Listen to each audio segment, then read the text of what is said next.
Katerina Andriano with AimVicious.com, delivering stories of success and inspiration.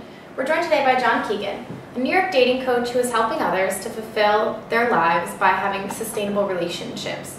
Can you tell me about how you became a dating coach?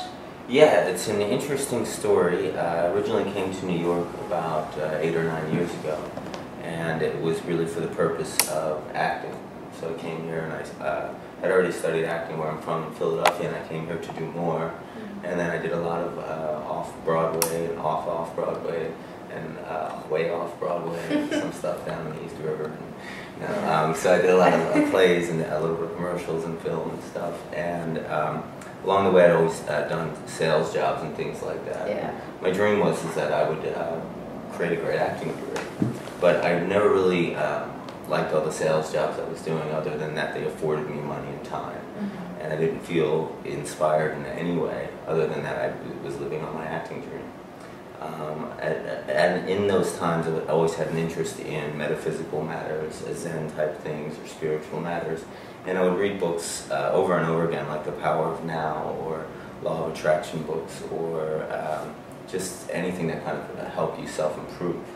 And at one point, I was walking in Manhattan as a single man after getting out of a relationship, and I was really listening to this Power of Now over and over again, and I was like, this is amazing stuff, but I live in New York City, and I have desires and dreams and plans, and there's attractive women all around me, and I can be in the moment, like if I sit on a park bench or something, but could I be in the moment with other people? Could this timeless place he was talking about, could that happen with other people?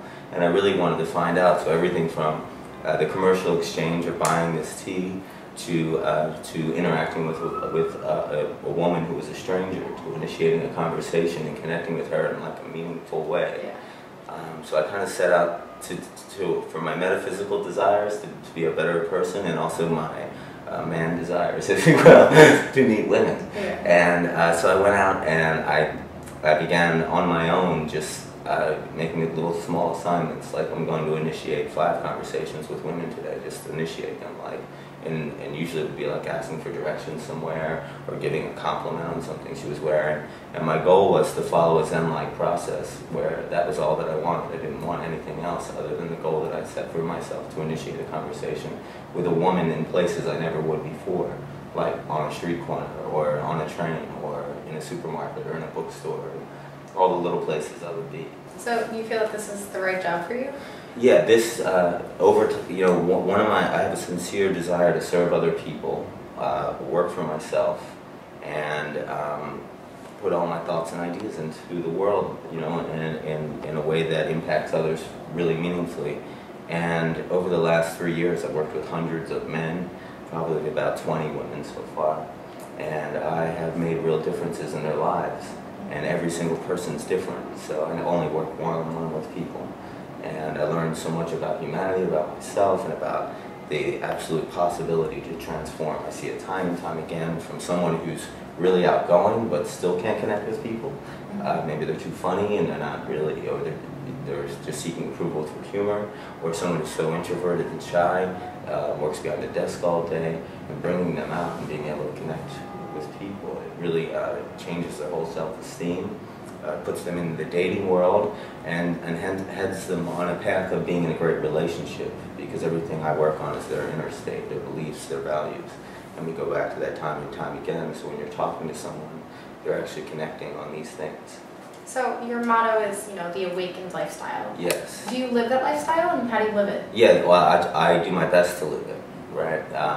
One of the ways that, and what it means, the awakened lifestyle, essentially is that all the other dating information that I was reading when I was trying to figure things out, I didn't connect with it at all. I was a man, and I had experienced a lot of things in life, and a lot of it seemed juvenile, and it seemed to follow a paradigm of manipulation, manipulating the other sex, or you're at war with the other sex. And I didn't find that to be valuable or true. And it was written by a lot of people going into drunken nightclubs, and it's more like conflict control with inebriated people than how to meet women. So the awakened idea was to be all of yourself, and then go connect with people, rather than, I would actually have clients that would come to me that had studied this material that I was just talking about, and they would be doctors, surgeons, helping children. And then when it came down to meeting women, they become a small fragment of themselves, and it was saying words like, there's my target, there's this, there's that, and it was disturbing to me. So the idea of the awakened lifestyle came from that, like, connect to yourself, really know who you are, and embrace yourself for wherever you are, and then it becomes so easy to connect with others when you know some basic ways to do it. So that's how the awakened lifestyle was born.